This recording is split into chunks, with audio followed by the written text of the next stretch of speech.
This is the 19th season of Bass Talk Live. BTL is presented by Bass Cat Boats, Strike King Lures, Aftco, Pro Guide Batteries, X-Zone Lures, Shoreline Boat and RV Repair, Spro, Gamakatsu, Big Bite Baits, The Bass Tank, Denali Rods, Beatdown Outdoors, and Sunline. BTL coming at you. Good morning and welcome to another exciting edition of BTL Bass Talk Live, where we are going to talk about bass fishing. BTL and fan favorite, it's weird to say this, Bassmaster Open's EQ angler, Bobby Lane. The man can also be referred to as an Elite Series champion, a Red Crest champion, a world champion. And I didn't realize this, but he's like $3 million in career earnings. That's a lot of money to make fishing.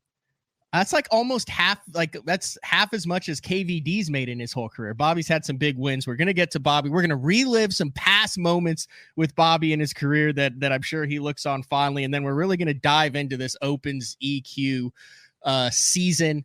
We'll kind of break it down, get Bobby's thoughts on it heading into this is kind of like the torture chamber coming up here with Watts Bar and then Lake of the Ozarks in September.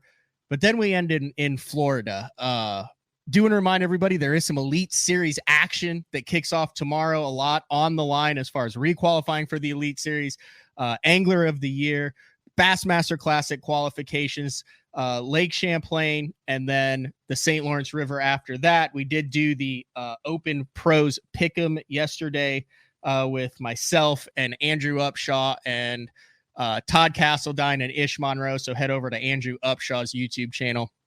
Things got a little heated in that, but all right, let's bring our guest in for the day. I'm assuming that Bobby is in the lovely state of Florida. Are you at the house, Bob? I am actually over at my parents' house. I was coming in for a card game. They're heading up to my brother's in Guntersville, Alabama, and I had just started a card game, and then you had texted me, and of course, I'm a fisherman, so I forget things, and I'm like, well, I reminded you yesterday. Do what? I reminded you yesterday. Yeah, well, yesterday was yesterday, and I think I had a small heat stroke because I've had one about once a week down here. It's been so hot, so you have to forgive me a little bit. Wait a second. You're playing a card game at 9 a.m. in Florida? I dropped my son actually got his driver's license yesterday, so he missed first period, so I didn't get a card game in yesterday. And today I took him there early, and we always call my dad and mom on the way to school. The kids like to talk to them before we drop them off, and they said they were leaving for Alabama, so I was either going to come give them some spending money for the road, or I was going to get some myself to take the kids to Chick-fil-A on the way back from school. And unfortunately, neither one of those are going to happen, but I'm excited to be on the show, dude. It's good to see you. And now I feel bad that I took away from your hustle this morning, man. Oh, there'll be plenty more. I'm not worried about it at all. We were actually trying to wager on some golf match because the BMW Championship and the FedEx Cup is going to be crowned here soon. So me and my dad and my brother, we were all on the line this morning trying to figure out what's going to be the shake up there. Are you still hitting the links on regularity? Not as much as I'd like to. I did play. That's when I had my other heat stroke here recently. A couple weeks ago, I played at the middle of the day on a Saturday after washing my truck and boat, and me and my son went out and tooled around with a few of my buddies. But I hit them pretty good, man. I'm ready to get on the course. I'm ready for a little transition in the weather. Even traveling a little bit might help get me in some better weather to play golf, but not as much. You still golf with Andy Bean? Is he still hitting the links? So Andy Bean is he lives about 5 miles from me at Grasslands, a private course there. And unfortunately, COVID took a toll on him, and we're waiting on him to get in for a lung transplant. And when that happens, he'll be back in action. But Andy doesn't play as much. He actually likes to give me lessons and tell me everything I'm doing wrong. And I'm very fortunate to have him so close to and have the volatility, just be able to go out there and hit a bunch. And he really can straighten my game up in a heartbeat, man. nice having him that close. Longtime tour angler Andy Bean. I think he was like second in a couple majors. Went head to head with, was it Faldo?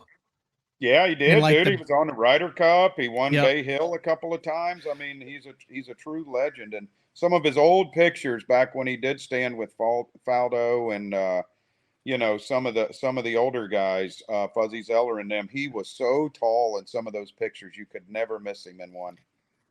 One of the highlights when I look back on some of the cool things that I've done over the year was remember it was at Grasslands. We got on that private course. You got us on there with Andy Bean and we did the 3-hole match that I filmed. What did I call it? That was wasn't Bass and Birdie. Line links. Remember you had the fishing rod and I screwed a screw with an eyelet into the golf ball. And you had to cast, and then Andy Bean had to shoot like with his club, and we did a 3-hole match. And you would drive, you'd cast, and then reel up to it, so your golf ball was attached to the rod, and then you could flip and pitch to putt into the hole.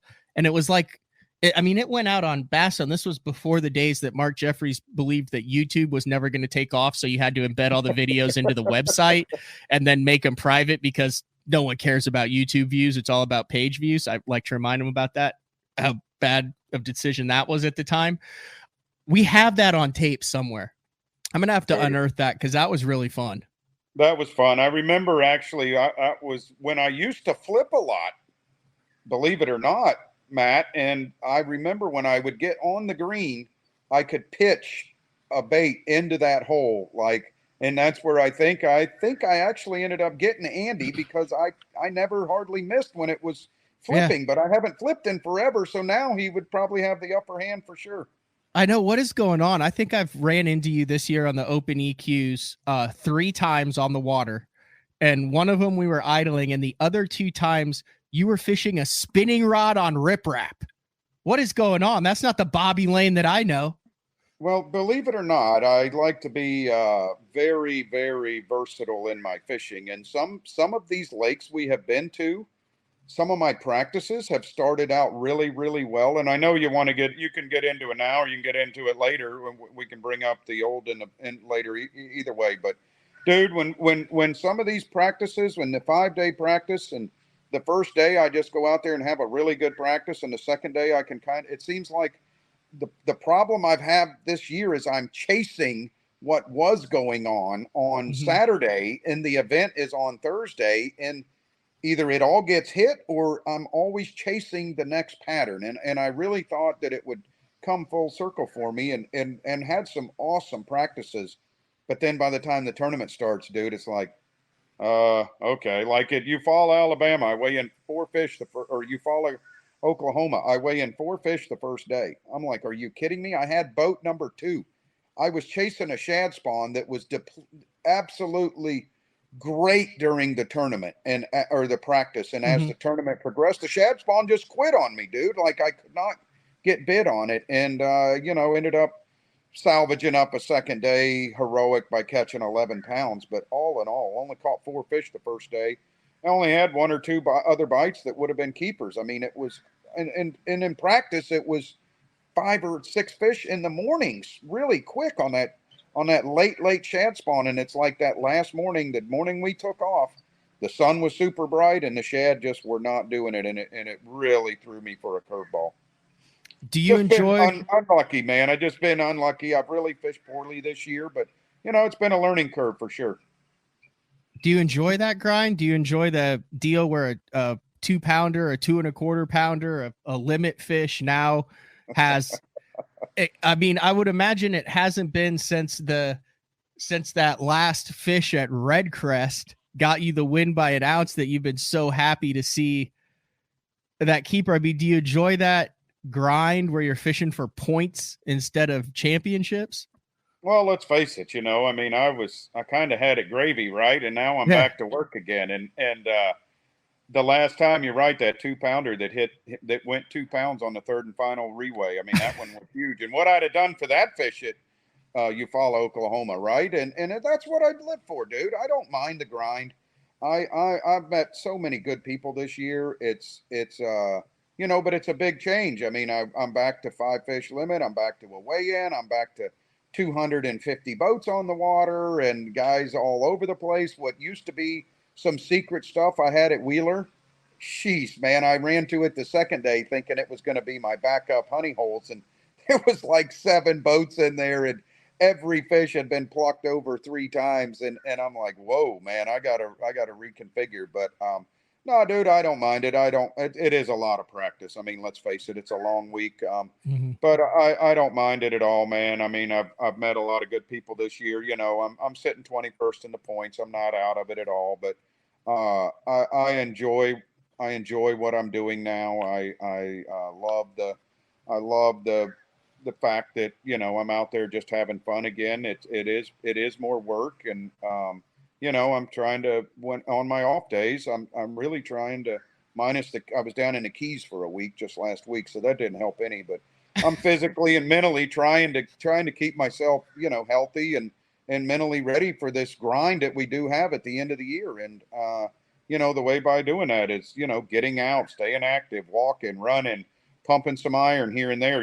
Be ready when that opportunity strikes. That you got to be ready for it. And those long hot summer days, man, they're here, and it's a grind right now. I mean, you haven't had like an easy day. I mean, you look at your finishes, 50, and remember, this is 210 to 230 boats, 59, 76, 17, 31st, 67th, 44th. You haven't had one of those days yet, or even events yet, where you just go out, you get your fish in the box, and then you really just try to go up from there. Like it seems when I've seen you, and just based on the finishes, like you always are searching for that one more bite to push you over the edge. Fishing the opens, I know what that feels like. I mean, is that kind of how you feel too? Like you're living on the edge this year?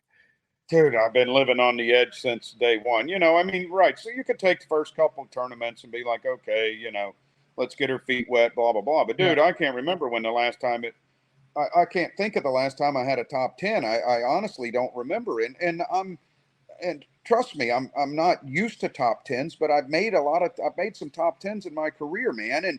And I want one of those back. That's what I mean. That's not the way that Bobby Lane likes to fish, right? But I'm with you. I'm just waiting on that one extra fish to put me over the edge or be like, okay, I know I'm safe today. Let's get through tomorrow. And that's the way the gear's kind of going. And I've never really thought that. I'm telling you, I've never put so much pressure on myself as I did when I was boat 2 at Eufaula, Oklahoma. I was so excited. And dude, I fished like a complete idiot all day. And at the end of the day, I'm like, why didn't you just go do what you said you were going to do? It's just one of those things. I'm putting a lot of pressure on myself. I mean, I got a lot on the line. It's made it very challenging. When they say the gauntlet, I'm going to tell you right now that it is exactly what it is. But there is a lot of good people in the gauntlet, and I'm looking forward to the end of the season. I'm not trying to grin and bear and be like, all right, let's get this year over and see what next year has to offer. Like I am still foot on the throttle, and you're right. I mean, I haven't had a bad tournament, but dude, I've caught some key fish at the end of the day just to get some of those finishes that I've had. Those could have easily turned into 100, 150th, and those are the ones that are hard to recover from. So my consistency's kind of there. I mean, those numbers say that, but I'm with you. I'm just looking for that tournament to get me over the edge, to feel like, okay, I'm dialed in. Like the last day of practice is like, okay, we are ready to go. And I'm hoping that's the way the year's going to end for me. Mm-hmm. I want to go back to Eufaula because you did mention, so you were boat 2 on the first day, which meant you were boat 200 something on the second day, which means when you idled out where we took out, you got to see the absolute gong show that was taking place right outside the off limits area. In all of your years of competitive fishing, have you ever in your life seen that miracle mile on your right outside of the off limits? I think when I passed it at boat like 110, I counted like 39 boats on it. So there had to be over 50 boats by the time you took off just in that half-mile stretch. Oh, Matt, there was twice as many as that. I'm going to say the only time I've ever seen anything like that is when I won Kentucky Lake. Was the crowd there? That's exactly what that. But they weren't fishing. Yeah, these guys were actually fishing. If those guys at Kentucky Lake would have been fishing, that's what the crowd looked like in Eufaula, Oklahoma. But I will say the other time I remember something like that was when the Monkey Box used to be on fire in Okeechobee. And it's kind of getting that way now with all the dirty water and lack of vegetation. It's either South Bay or it's up north. But when the Monkey Box was the place to be in some of those FLW tour events or even a Bass Elite, man, it was the deal. There would be, out of 100 boats, there would be 75 boats all within a mile stretch. And that's exactly what. Now, Eufaula was even worse than that. Like, guys were giving each other 20 yards to cast. I mean, And it's rock. It was the dumbest thing I had ever seen. And unfortunately, most of them whipped the fire out of me and you, which kind of sucks, Here on boat 2, and I can pick anywhere I were going to go on the lake, and I picked the dumbest place to start. That's what's stupid. Where'd you start? I'm curious. So I ran up under. I actually everybody, dude. I kind of went to the left through the no wake zone. The other 6 boats that were behind me or one boat in front of me, they all literally ran about a quarter of a mile and shut down. And I'm like, yeah, well, I missed the ball there. And so I run 4 or 5 miles and I'm fishing for 30 minutes before I even see a boat. And I'm like, yeah, you kind of kicked. And I keep saying to myself, maybe you ought to just go over there. They're only on boat 120. You still got time. And by the time I get over there, every single person had a limit. And they're like, boy, you missed it. I'm like, yeah, thanks for telling me. I realize that now. So, I screwed around there. And, the second day I just putted around, caught 6 keepers and, went from 112th or 20th all the way back up to like 67th. So, it was a salvageable day the second day, but really it was a day to put my foot on the throttle the first day. But, where there's a will, there's a way, and that one's over. We got to look forward to what's in front of us, not what's behind us. All right, let's look forward to what's in front of us. Watts Bar. Did you fish the MLF event that was on Watts Bar? I did. I made the knockout round, but that was a 2-pound minimum or something like that, and it was.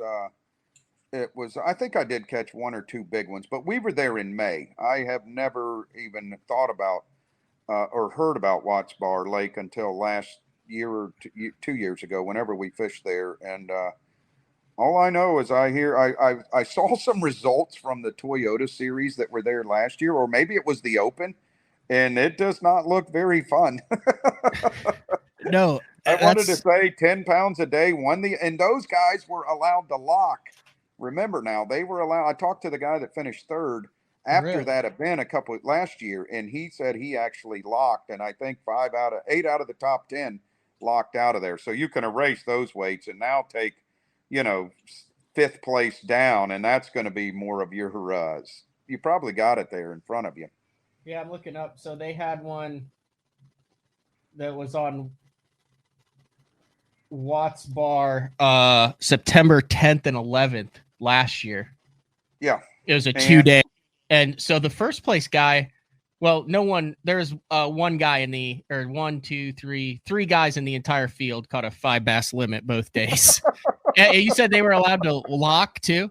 The guy that ended, do you see Jack Daniels? Jack Daniels Williams, one of the best names in bass fishing. Where did he finish? He finished 5th. He had 15 the first day and 9 pounds the second day. He had 24 pounds. He had 12 pounds a day. He finished 5th.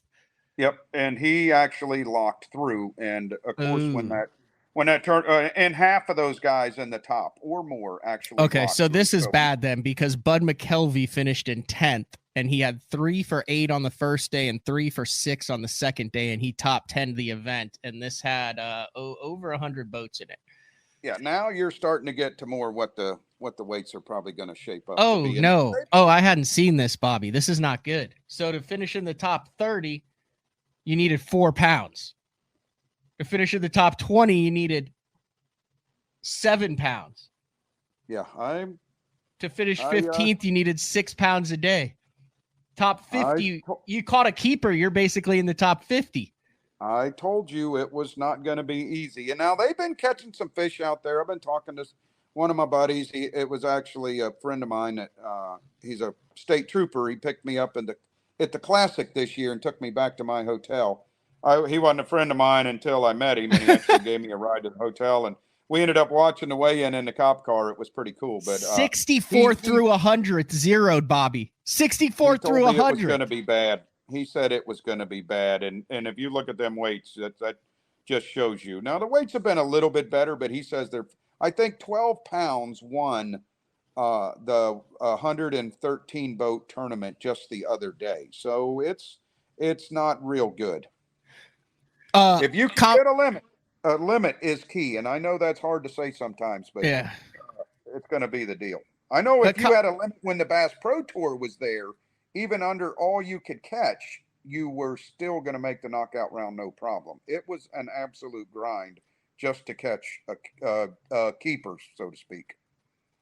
But I mean, you're never out of a tournament like that. You can zero the first day and you're still in it on the second day. Dude, those are some of the funnest. You're right. I mean, you might go all day and not catch one, in the last 30 minutes, catch a 4.5 pounder, right? I mean, the place got some decent fish, but they are so hard to catch. But yeah, if you catch one early and then at the end of the day, you catch a 4.5 pounder, you come in, you're like, I only got 2. Oh, you're just, you're in 26th place. And you're like, whoa, now all of a sudden you get excited, right? Or, hey, you only caught one, but you're only one fish away from getting paid, or whatever you need to accomplish. I mean, you're right. I love those kind of tournaments where you're never out of it. I mean, that's, when you're talking about keeping your foot on the gas, that's going to be a tournament that we're going to have to stay sharp for 2 days straight for sure. What's the toughest place you've ever fished in a tournament? We have the toughest one that I ever fished was an Elite Series. We were on pool. It was the Madison River. Does that ring a bell? Yeah, this zeroed first day. I think I had 2 or 3 for 6 or 7 pounds and found myself right around 20th place. Second day I zeroed, and I want to say that I just barely missed a check, and I think there was 40 plus zeros a day in that tournament. It was absolutely brutal. That was the toughest one I've ever fished. That would have been the one that those guys got in that little backwater pond. Like Remitz chucked his marshal out. I think Alton chucked his marshal out. Everyone was locking through to this little and going through this deal into a backwater pond. And we actually were covering that event, and we were able to talk to the owner. It was real sketchy. And he was like, we were like, hey, we just want to shoot these guys that are like in your pond here. And we were like on the berm shooting video and photos of everybody on it. But I remember that one was, I think KVD zeroed a day there. I think every name in bass fishing zeroed a day there. And I'll name them. That was a bad one. The Hudson River was I want to say an Everstart back in the day. That was miserable. I think I caught 1 fish in 2 days, and it was a 4.5 pounder. And I ended up in like 43rd place out of 150. And one of the other ones, believe it or not, which has gotten better, was Sabine River. One of the year my brother won that tournament, I zeroed the first day. It was a big joke. I called my dad. I said, he goes, boy, you struggled. I said, yeah, but believe it or not, I struggled, but I just picked up a new sponsor. He goes, who's that? And I said, Coke Zero actually called me today, and that was the joke of the zero. And I caught 1 fish the next day. It was horrible. But yeah, those were we've had some really, really tough ones. I wasn't around when, the Pennsylvania River, the one KVD one with like 4 pounds, the classic. I wasn't around then, but I would say those would be on the list for guys that've been there. But those would have been my 3 toughest right there for sure.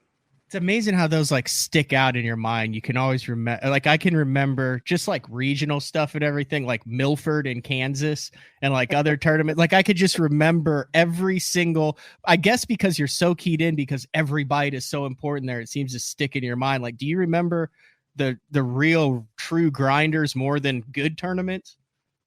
If you told me some of the best tournaments, I mean, realistically, it'd be the wins that I have. Yeah. And like you said, absolutely. Maybe some shad spawn tournaments, dude, when you were done in like the first 30 or 45 minutes, I remember Gunnersville, I had like 27 pounds and 10 casts. I mean, those are the ones I remember, but out of the hundreds of tournaments I fished, it would definitely be the grinders and maybe the winds and just a few of those really, really good spots that when you rolled up, you were done in 30 minutes. And there wasn't that many of those. I mean, but yeah, I think you remember about 8 or 10 out of the hundreds you fish. So you put yourself in position. If you catch them at Watts Bar, then we go to Lake of the Ozarks back-to-back weeks. You're one of the few guys probably in this field that knows what it is like to do back-to-back weeks with a lot on the line. So you have a little bit of an advantage there. But Lake of the Ozarks, September, the big boats are still going to be out, especially if we have good weather. I think the fish are going to be scattered. That's not going to be a cakewalk. It will not be a cakewalk at all. The weights will be pretty solid, though. I mean, we just know, Lake of the Ozarks. We're getting into the fall, right? So, you're looking at not your 22s, 3s, 4s, something like that. Anything in the upper teens, that 14 to 16, I think is going to be solid. But, the place is chock full of good fish. So we're going to be coming from a super grind to a Lake of the Ozarks. Like you said, dude, it's going to be boats everywhere. If we get one of them hot, calm days, and if you make Saturday, you might not even be able to fish where you caught them Thursday and Friday. Just stay right outside of PB2. Yeah, you might just stay exactly and wait for those release fish to turn on and hope you catch a couple of them and take your top 10 and maybe win and get to the Classic. But those, dude, we got some tough ones coming up. But yeah, you're right. I maybe do have a small advantage, like 0.5% about fishing a back-to-back, but I'm going to be honest, Matt, you hit it on the head. You just named some guy, I'm in 21st, I think, in the points and have an outside chance still of getting. Yeah, it's wild what's going on in the points. Dude, what the heck is going on? Who knows what's going to happen? These guys might be scoping them better when there's 3-foot rollers than it is when it's slick calm. I guess that's just the way the world's going now. Because doesn't seem to matter the weather, the lake, or where we go. If I'm fishing the bank, they're going to beat my ass fishing 10 feet off the bank and scoping out in the middle of nowhere. It's unbelievable. Yeah, so we talked about that list. Like, you've got a lot of guys that are familiar, some very good anglers. Obviously, Kent is in second. He's on the Elite Series. You have John Garrett, Trey McKinney, Jamie Bruce, Nania. But as far as, I mean, you are far and away, and I use this in quotations, the biggest name, and you have to go down to 21st. Then you have, Andrew Upshaw, who's won tour events, been on the FLW tours, won the Toyota championship. And then you've got to go after that all the way down to like 32nd for Casey Scanlon and Clark Ream. There's a lot of FLW tour veterans, former Elite Series anglers, guys who make their living fishing, who you would look at this before the year started and say, okay, these guys are definitely going to be in the hunt. There's no way that they're not Ish. I mean, you and Ish were probably the two biggest names coming into this thing. Why do you think it is that so many established veterans who have been there, done that, millions of dollars, titles, earnings, have struggled to keep pace with the JT Tompkins and Garrett's, McKinney's, Tumas, Henry's, Bruce, Nania's, Brett Cannon's? I mean, guys that are good anglers, but so much more experience down there. And it seems like that experience and that kind of whole group of guys is struggling to keep pace with this kind of younger generation. I think there's a couple things that come into play, Matt. I think number one is me and Ish and some of those other guys you named. We fished a lot of these lakes before, right? And we fished them at the same time of the year. And we go back to where, I made a top 10 on Wheeler last time we were there, and I was running about 20 miles and catching them flipping laydowns, and I checked all that stuff, and it was like the only thing that was in there was carp. But what I've done is I've kind of wasted 2 or 3 days checking stuff that I used to know that worked. And I'm sure Ish did the same thing. Clark Ream, Casey Scallon, we're all living on some of the past stuff that we used to do because it worked so good back then. And we haven't been to some of these places in a few years. And you're like, okay, people forgot about them. Well, the fish forgot about them too. And what we're doing is we're wasting some of our time, dude, on living on old stuff. And now I'm not going to take anything away from the anglers that are above all of us for sure. These guys are learning newer ways to catch them. And what's going on is some of us, veterans or older guys aren't keeping up with pace. Our confidence isn't there when these things roll around and we're trying to force the issue. These other guys aren't forcing the issue. They're just rolling with it. And let's face it, the information and the knowledge that some of these guys are getting when they get to these bodies of water. I mean, even me, I can call some of the best names but the help that I'm getting is the same help on stuff that I used to do, right? So I'm not getting the new information. You're talking live scope. You're talking forward facing sonar. Can you throw the book out pretty much? Or is that what you're saying this year? Like everything that happened in the past, the weights, the patterns, how they're caught, the majority of these tournaments you're going to, you can throw history out the window. I think you can throw it out and right. What am I going to do? Let's just throw a name out there, a Jay Ellis, right? I'm going to call Jay and say, hey, Jay, you got any spots here? And he's going to be like, yeah, here, this is where I always catch them. And what's going to happen is the guys, you're going to go fish there, not catch too much. And the guys that are going to live scope right in front of you are going to beat you down so bad. Larry or Jay Ellis, doesn't know anything about live scoping back then. So he can't give you spots to look at. And what's going on is these guys are getting in touch with the new, it's the younger generation, of course, and I don't have a problem with that at all. I'm all for them, man. I mean, that's they're up and coming. But yeah, throw the old book out, and you're gonna have to learn a way to forward-facing sonar is here, and you have to adapt to it. And I practice with it every chance I get, and I find myself looking at it more and more. But I also don't want to forget how to fish, Matt. I still want to skip under a dock.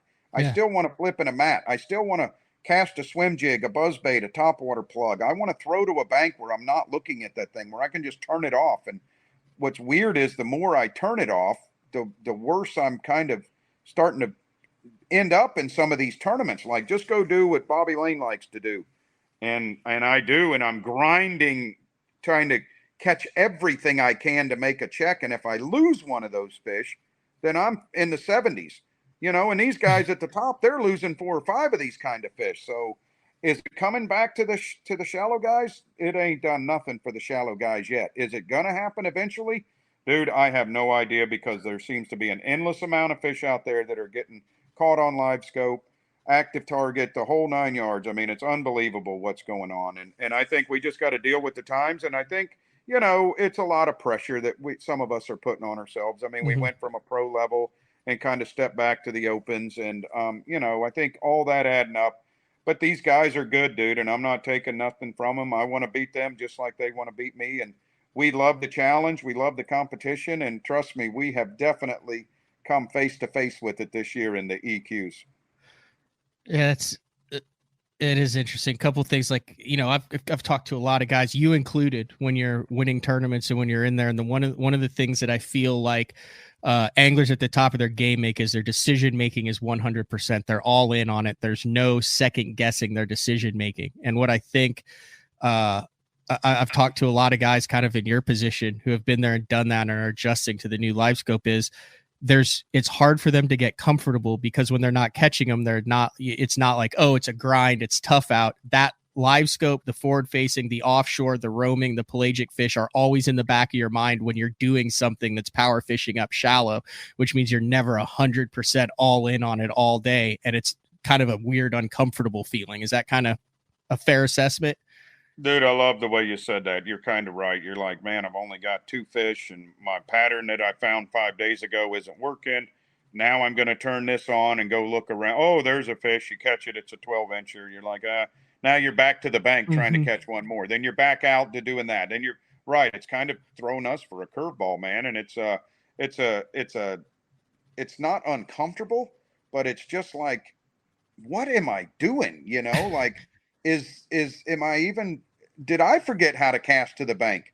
Or, am I throwing the wrong bait at these fish that are swimming? Do I need to become a better swim baiter? Do I need to learn more about, all the stuff that's going on? And it's kind of just thrown us all for a curveball. And it's not really that it's uncomfortable. You just want to crack the code. And sometimes you feel like you get a piece of that code cracked, and then your whole demeanor changes. But then the tournament's 4 days later, and that all of a sudden quits by the tournament. So yeah, there's just a lot going on. But you did hit it on the head. You're kind of bouncing back and forth. Oh, this used to work. It's not. Blah blah blah. But it's fishing, and they call it fishing for a reason, not catching. Have you done that deal yet where you're like, okay, I'm going to scope all day today. This is what I'm going to do. This is how it's going to go down. And then at the end of the day, you like kind of look at your trails and you look where you've been and you're like, what the hell did I just do today? I just chased open water fish haphazardly around the whole lake, and I have no clue that I did before. That's been my biggest thing is I'll commit to it, but I have a tough time committing to it for 4 or 5 days. Like, I mean, I'm a dink and dunker, a spinning rod dude. I like to use it, but it's still hard for me to just get out there and crappie fish for them. And that's what I think a lot of these guys are doing. Yeah, man, I'm crying almost, really, because my flipping sticks are actually getting a little dust on them. I looked at them the other day. I'm like, when am I going to use these again? Like, this is what I love to do. And yes, I know I've mentioned Eufaula, Oklahoma a couple times, but the second day at Eufaula, Oklahoma, I just kind of went fishing. I really did. I picked up a buzzbait, went down the bank, had a couple swipe at it, picked up a popper, threw it up there, and actually caught 1 or 2. And then, dude, I turned my scope on and I went and scoped all day, just kind of went around, not really even caring. Dude, by the end of the day, I come in with 11.5 or 12 pounds, and I actually caught 7 that day. I had 2 keepers to spare, just keepers, but those sure would have gone a long way the first day. And I'm in a marina in 28 foot, and there's a brush pile that's on my scope, and I send a drop shot over there, and I watch a 2.5 pounder. I didn't know how big it was, but I watched the fish swim out of the brush, eat my drop shot, and I catch it. So I go to the next stall. 30 minutes later, I'm just meandering around, find another little pile, drop it down there, catch a 3-pounder, got to flip it in over a dock on a spinning rod. And then I just go to a bridge, scope around the bridge, catch 3 or 4 keepers, and I'm like, I honestly did. I scoped all day except for the first hour of the morning, and I have more weight than what I did yesterday when I was literally catching them, skipping a jig on docks in practice. I never caught a fish on a jig in that tournament, and it burned me so bad. I was so frustrated that I just was like, maybe they got caught, or I'm chasing, they were there and now they're gone. Like maybe that was the last tail end of the spawn, and that heat, pushed them out. It was just really frustrating how I could not catch a fish on a jig. And so, yeah, I've done it. I've had some success with it, but the question was, have you committed to it all day from dawn till dusk? And the answer is no. I have never committed one full day, but I have, it definitely has given me some benefits this year, and who knows what the next 3 hold, man. Yeah. All right. We're going to take a quick break. Well, when we come back, I want to do one more segment with you. I want to relive some of your greatest hits. We mentioned it earlier in the show. You mentioned the Kentucky Lake, how it was like a parking lot out there. I want to go back. Was that like 2009, 7, 8? 2009. I'll never 2009. forget that year. Out of all the Elite Series tournaments that I covered with Harold Allen, the legend, Wide Open, Mark Jeffries, that one sticks out to me as one of my top 3. It was a madhouse. I've never seen a scene like it before. I want you to kind of reminisce on that when we come back. Bobby Lane, Wednesday, August 16th. This is BTL, and we'll be back right after this. The new Puma STS has been redesigned from the ground up. With the angler, design, function, and performance in mind, nothing on this new offering was compromised, and the only thing carried over from the previous version is the name. Based on the Soft Touch series hull that started with the flagship Jaguar, this new model is nimble and performs incredibly well at all speeds with either a 250 or 300 horsepower engine. Featuring a new 96-inch wide-body footprint, this hull measures out at 20 foot 7 inches in length.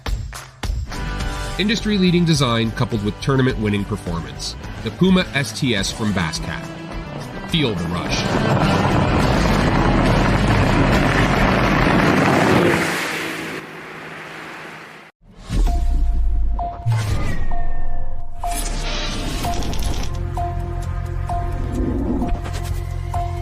Everything you need, one legendary brand. Top on Strike King.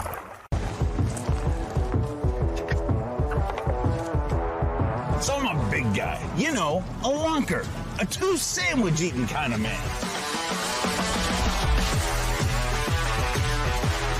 And on behalf enough of all of those bigger, I gotta say it once and for all, it's bad enough that the fish look smaller in our hands. The last thing we should have to worry about is getting quality outdoor clothing that fits. Avco, any fish, any water. The great thing about the new Sensation soft plastics from Big Bite Baits, heavily scented, super soft, buoyant, comes in 7 great new shapes. I've got a couple of them of my signature series, the cliffhanger worm and the ram-tailed craw. Great for a flipping jig, football jig, swim jig, all that. Several other great shapes.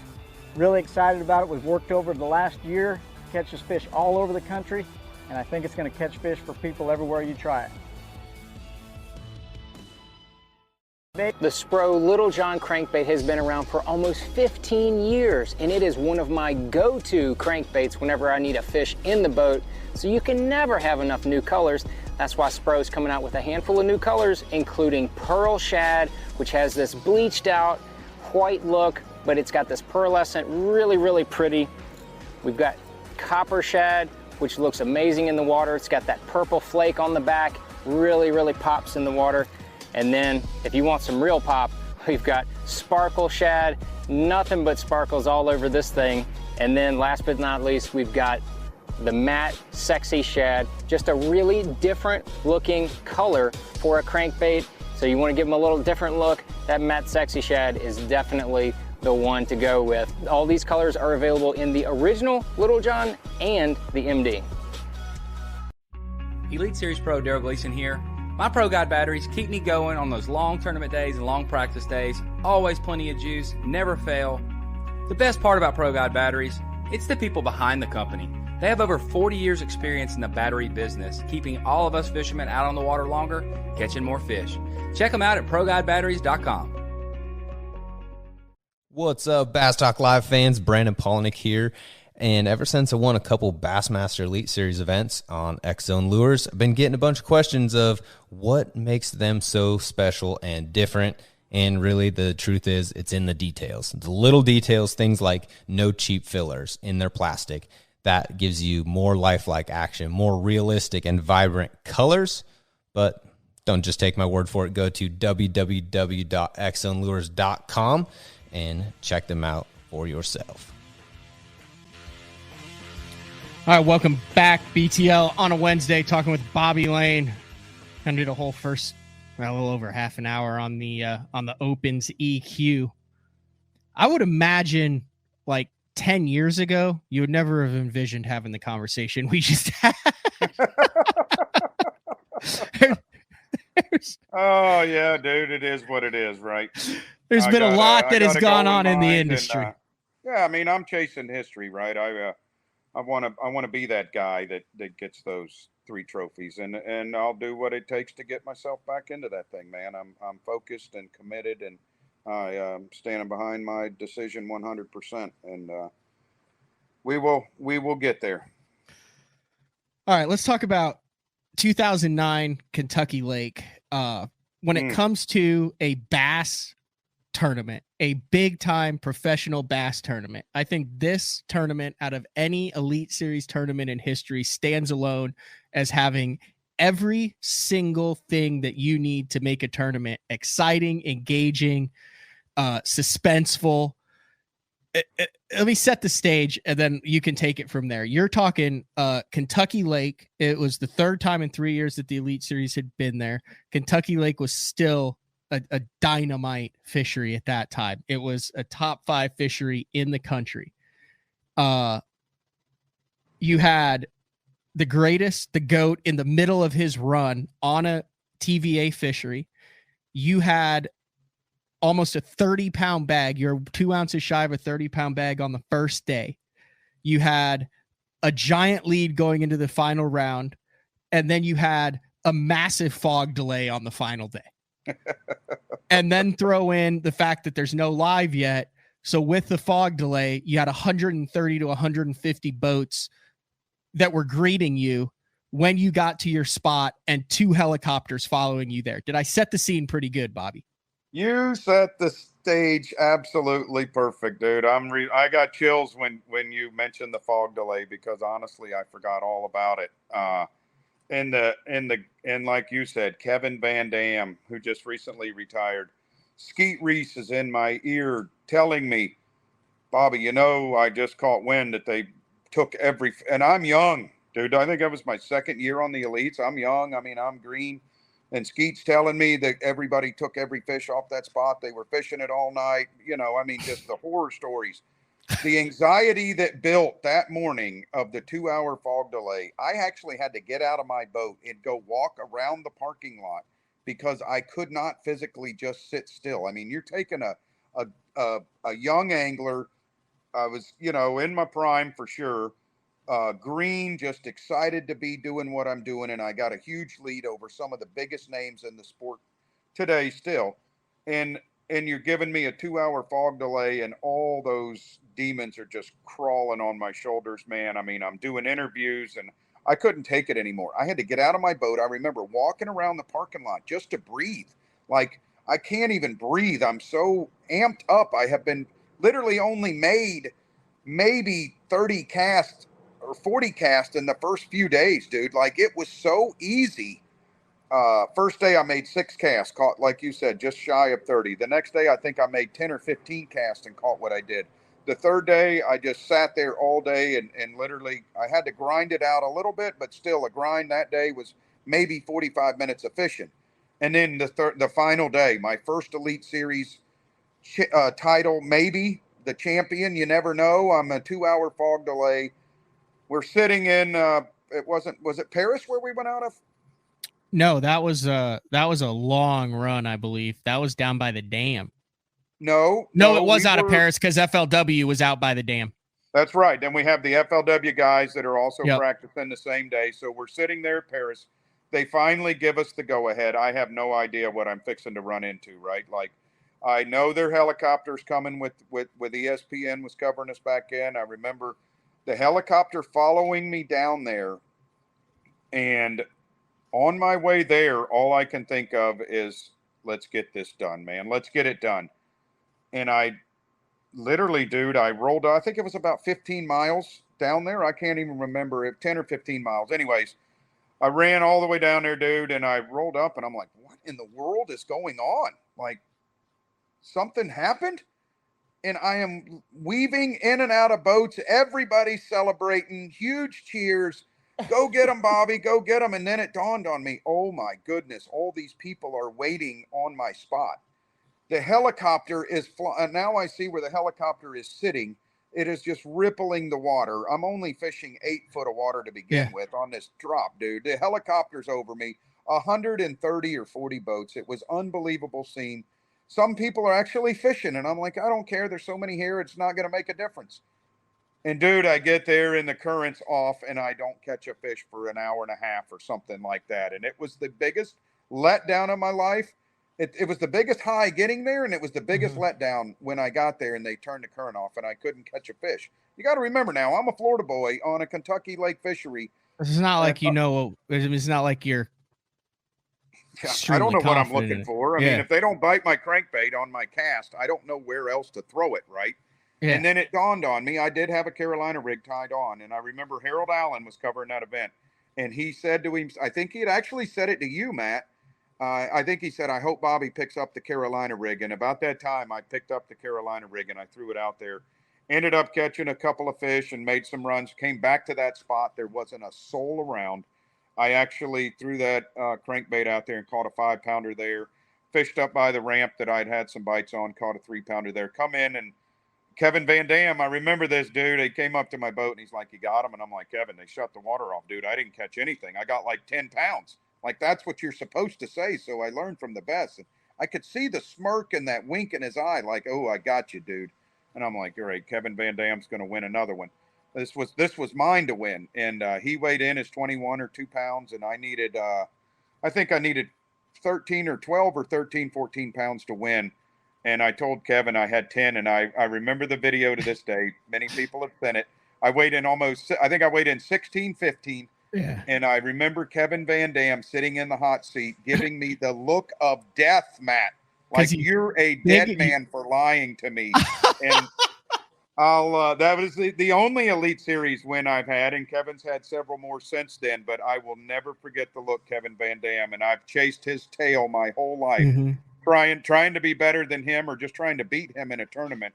And, he is one of the best. Hats off to him, his retirement, and all he's done for the sport. I'm excited to hear and see what he's got coming up. He said he's not going far. He's just going to he's still going to be very involved. So I'm excited to hear what he has to bring. But, dude, I got literally talking chills going through all that with you again. It was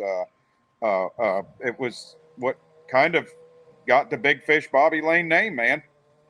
Yeah, I was trying to pull it up and find that run, because I remember I was sitting there with Harold, and I think so. We're like, we got there in the morning because we're covering it for Bass Zone, and you've got a 9-pound lead. You're gonna win the tournament, Harold.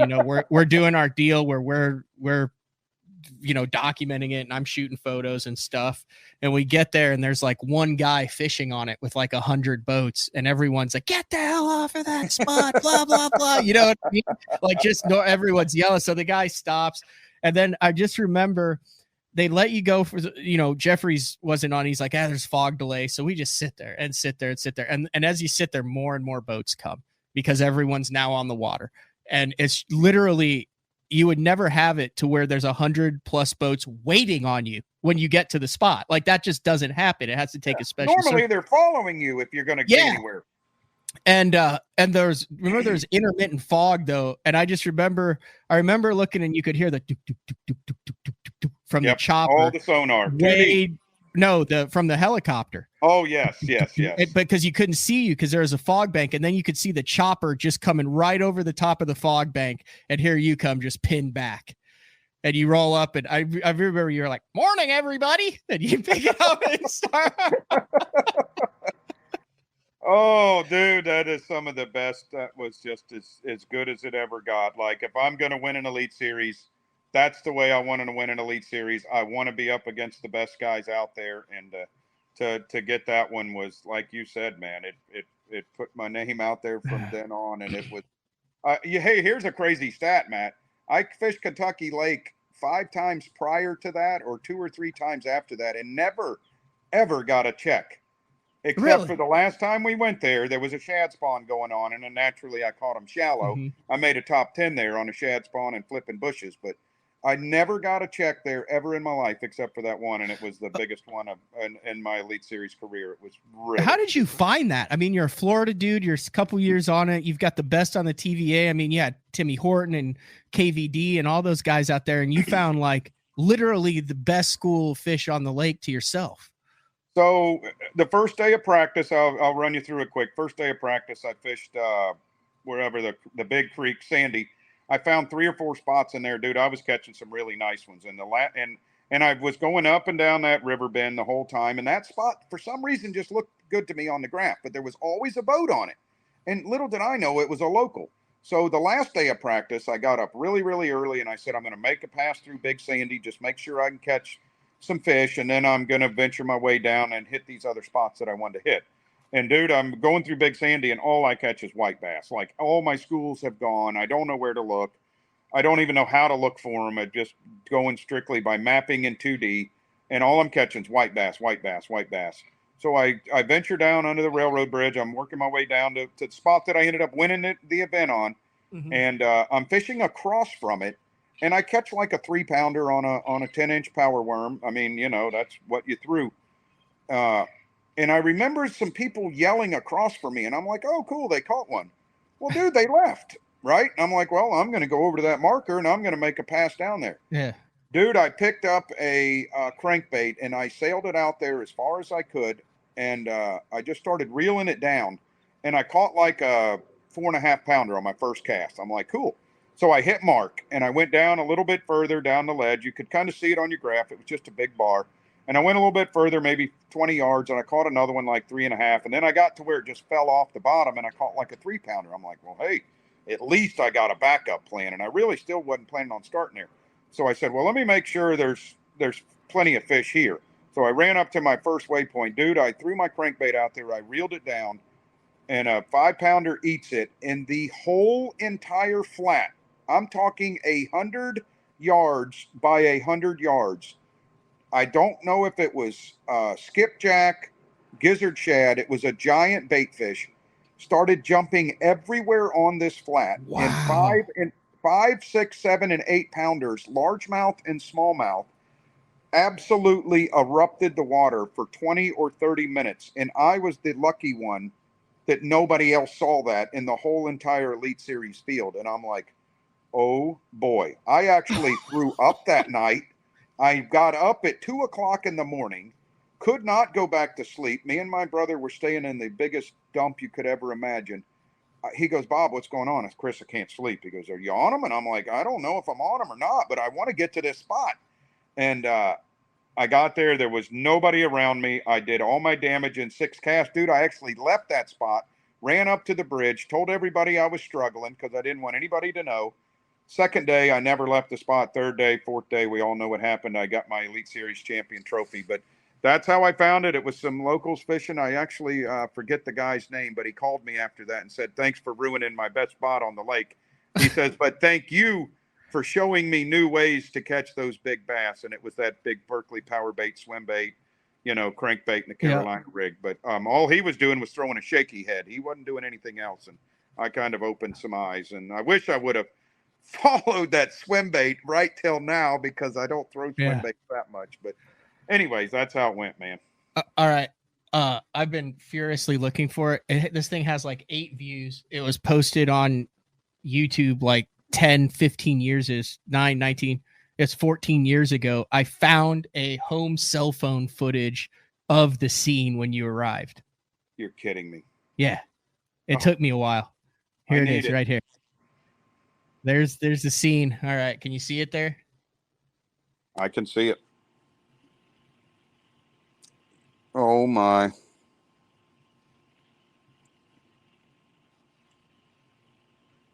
There it is. Look at all those frickin' boats, Bobby. And that looks like an EQ takeoff. It looks like, look at all those boats waiting on you. There's the helicopter circling you overhead. I mean, there's just people everywhere. Everywhere. Look at him. He's 3. Look at all those boats. Good morning, guys. It's good to see you again. I'm so glad I found that. Look at this shot right here. Look at that. Unfreaking believable. Do you think that obviously do you think that the 2D jack, when you have that many 2Ds pinging on that, do you think that jacks with them? I mean, it has to. How does it not? Couldn't have helped at all. Like all that boat traffic, the helicopters flying over. I mean, if you're talking about the most challenging day fishing, you put yourself in that position that I was put in and figure out how to catch some bass. And believe it or not, I don't know how I did it, but I wasn't this. I was actually calm that day and said, well, what's going to happen is going to happen. Kevin's got to catch a big bag. If I got 16, he's got to catch 25. And I just kept saying those numbers as it went through. And realistically, I thought I had an outside. Once I caught that 5-pounder, it was like, okay, I can breathe again. Like, it was unreal. But I think they shut the water off. And I think all the pinging and the helicopter just completely shut the fish off because guys went back there the day after, the week after, and they call it the Bobby Lane hole to this day. And they still went out there and caught 30, 35 pounds off that thing for months and months and months after. Okay, here it is. Here, I found a different one, too. Look how low that chopper is. Yeah. I mean, the chopper, I remember the chopper just, I mean, it's right there. You could just like put a rope down and jump right into your boat from it. Look at that. The last time I saw one of those was actually when I was leading the Bassmaster Classic on Lake Hartwell. And it followed me down. Remember those days? And that's what that reminds me. Dude, you've had some cool moments. You've had this deal with the Van Dam. You had the last minute fish. You've led the classic. You've had some really cool moments in your career. And we're going to have a lot more cool. Look at that. There it is. There it is. Look how low the chopper is. And you're right in the middle of that. How is a fish supposed to bite, dude? I mean, really, it's if I can overcome that, then we got a long career ahead of us. Is that not some great footage? I'm glad I found it and we didn't like over talk it. That's exactly what we described. Dude, you went exactly the way we talked. 100, I think somebody counted 127 or 37 boats, the most ever recorded on us. Well, like you said, dude, they always used to follow us. I remember the Bassmaster Classic in Hartwell. I had like 30 boats following me. Nobody was ever waiting on me to get somewhere. And that was a super cool moment. I'm so glad I got to relive that with you guys. All right. Anything else, Bobby, that you have coming up? I know you do like kids tournaments, camps, anything the rest of the year, anywhere that we need to be on the lookout for Bobby Lane? Yeah, dude, I wasn't going to let you get away without me. Now we actually opened up registration yesterday for the Bobby Lane Cup. That'll take place December 2nd in 2023 at Camp Mac, a Guy Harvey River Resort. We've recreated our whole website, dude. We're kind of streamlining everything. It's really, really sharp. Registration's open. We were able to give away $41,000 in scholarships last year. We're hoping to best that this year. If you want to become a volunteer, a sponsor, or register your kid, just make sure you fill out that scholarship application. Life is good in the Lane family, dude. My son turned 16, so we're getting my old Toyota all dolled up for him. He got to get the topper in the box out of the back. Amberly's in cheer. Lexi's taking her OC. Me and my wife are steadily working every day to keep the ship afloat. And these kids are getting older, man. We're all getting a little older, and I got 3 weeks before the next EQ, and I look forward to seeing you there, dude. That's Bobby Jr. that just turned 16, right? Bobby the third. Yep. All right. I'm Bobby, Bobby Jr. the third. That's Bobby right. The third. Bobby Yep. the third. All right. I'm sure he sees Marshall Robinson qualified for the BPT and Laker Howell and Jackson Rambanis and Britt Myers Jr. Like, I'm sure he sees all this stuff. Is there going to be another Big Fish Bobby Lane, Bobby the Beast, whatever? Is he looking to do that same thing? Like, are we going to see him dominating the regional circuits in the next couple of years? I hope so, dude. He is in love with bass fishing, and I haven't put it on him. Like, I don't make him do any of it. He's done it all on his own. Yep. He's very good at it. He's a little bit slower picking up on things than I was. I was kind of more of my foot on the gas the whole time. He likes to work his way into things. But we're buying my Red Crest boat back next year from the owner, and he will have my Red Crest boat to get when he turns 18. He's still got 2 more years for that. But we'll get that boat back, and that will be his boat to pursue his dream. He's going to have my Toyota Tundra, and he's going to have a Phoenix. So I mean, he's got every opportunity. So there will possibly be a tournament with Chris, Cal, Bobby, and Bobby all competing on the same water. That would be legendary. Dude, that will be legendary, and we're gonna make that happen one way or the other for sure. I love to hear you say that, and I'd love to have my dad in there. He actually, and my other brother, because they both fished. That's right, Arnie. Back in the day, which was a pro circuit, so they were all pros at once. I think that would be really cool to have us all out. We all have our own boats, so that'd be a perfect opportunity. But dude, you guys have to make that happen. You have to and hire one of these guys who are really good with the cameras and stuff. Put a GoPro in everyone's boat. Jump in a Toyota Series in Florida all together. Get the 4 of you. Throw in Arnie and your dad. And then just do like a family reunion video afterwards that lives in the Lane archives, and all stay in the same house. The most important part, Matt, you forgot to say the family wager. I mean, that's what the family's about. It's always the bet. But real quick, I want to go back to my son. I hope he pursues it. He's already met a lot of good people in this industry. He's very humble.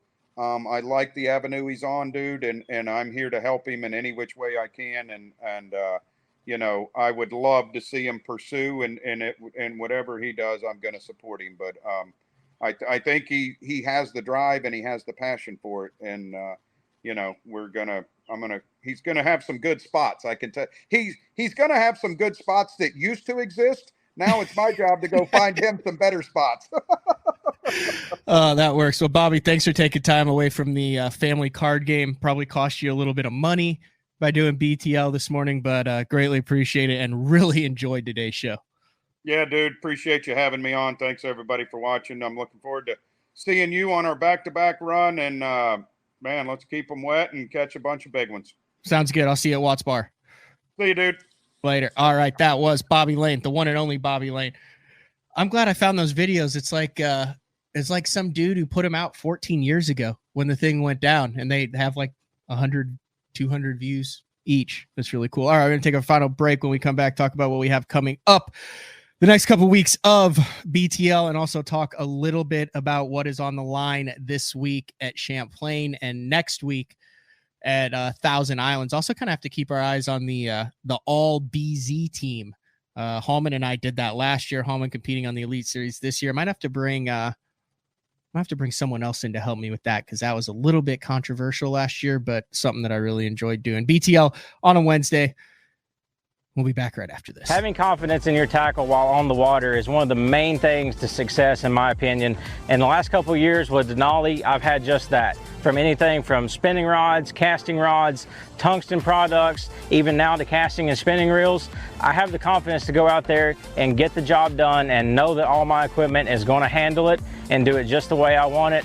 The thing about Denali is you've got great quality products at a great price point, so make sure you check them out. Shoreline Boat and RV, dock rash, storm damage, collision repair, that deep scratch or gouge from trying to access that secret creek. Shoreline Boat and RV can get your prized possession back in mint condition and looking good on the water, fast. All repairs are done in-house, so they're able to get your boat or RV back to brand new, quickly. All Shoreline's work comes with a rock-solid warranty. Find out more at shorelineboatandrv.com. Kansas City, Austin, and Tulsa. I'm the kind of guy that never leaves the house without a pocket knife, and Gamakatsu's come out with the EDC series of knives. EDC stands for everyday carry, so whether you're on the water or off, you can always have it with you.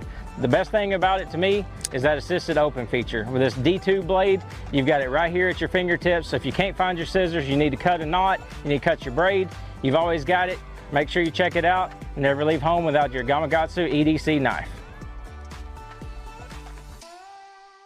Born in Japan, using technology, innovation, and precision, Sunline produces the widest selection of fishing lines at the most technologically advanced line factory in the world. Manufactured at the strictest tolerances to produce victories at the highest levels of tournament bass fishing. From household names like Christie, Swindle, and Cruz, to young guns like Cook, Logan, New, and Welcher, they all trust Sunline to take them to the top of the leaderboard. Choose the line that will give you the strength to guarantee your confidence. Sunline. Are you looking to install your own fishing electronics? The solution is the Bass Tank Power Harness. It takes the guesswork out of installation. No more voltage issues or interference. Designed by an engineer so that you can get professional results right there in your own garage.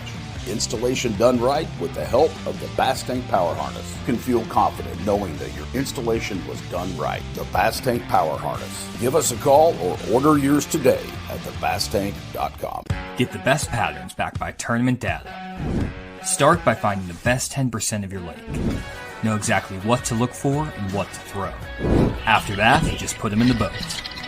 Try the Deep Dive app today. Look at that beast right there. Have you considered purchasing new electronics for your rig? The type of mounts you choose to protect your investment should be part of the decision-making process. No matter if you prefer 1, 2, or 3 graphs up front, Beatdown Outdoors has a solution for you. Adjustable, versatile, rigid, and made in the USA. What's your ultimate electronics setup? Check out the full selection of Beatdown Outdoors products by visiting beatdownoutdoors.com. Welcome back. BTL on a Wednesday, wrapping things up. Want to remind everybody, day 4 tomorrow with man Frank Scalish. I think it's all the way up to number 126 now. Got some announcements coming down that pipeline.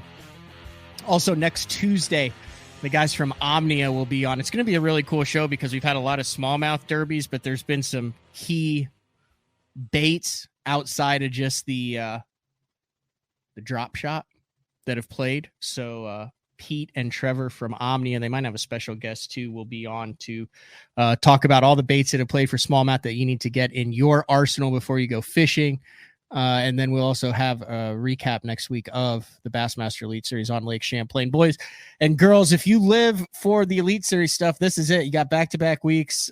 Champlain, I think the largemouth are going to play in Ticonderoga. The smallmouth obviously play. We've seen it in the past. We've seen what Polinick's been able to do there. We've seen what Seth's been able to do on both largemouth and smallmouth. So I think you're going to see 4.5, 5 pound smallmouth, 4.5 pound smallmouth, 5 pound smallmouth's massive out of Champlain, but definitely some 5 pound largemouth and a lot of point shake up before they head to the season finale on the St. Lawrence River. So last year with Brad Hallman, we kind of did it impromptu. I think it was called like the all BZ team. And then we actually narrowed it down to our top 5 guys. And then we picked like the BTL Angler of the Year. And it was Michael Neal is who we came up with just based on his body of work for the whole year.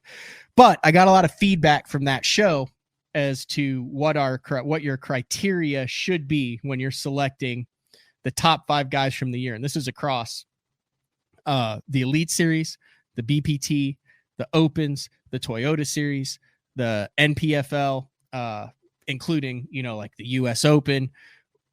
We're not, I would be interested if you guys have any feedback on, and as hardcore fishing fans, what you value when you're assessing, when you're grading. Is it Angler of the Year championships? Is it wins? Is it top 10s? Is it consistency? Is it number of tournaments fished that year? How do all of those things? Is it what you did off the water philanthropically to better the sport? I want to come up with a criteria of 10 things that we can judge all these anglers on across the tours to come up with the BTL Angler of the Year. And then maybe we can hook them up with something, have them on the show, and definitely talk about it. So that's all we got for today. Like I said, big shout out to Bobby Lane.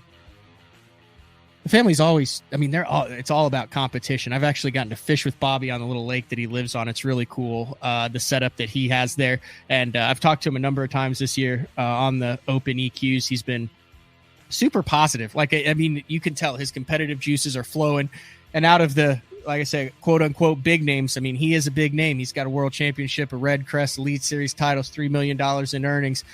He's got the best shot to finish in the top 9. It's going to look like the top 10 with Kenta Kimura probably double qualifying, but that's all we got. Jump back on BTL tomorrow, 8:30 a.m. for Frank Scalish. We'll see you later.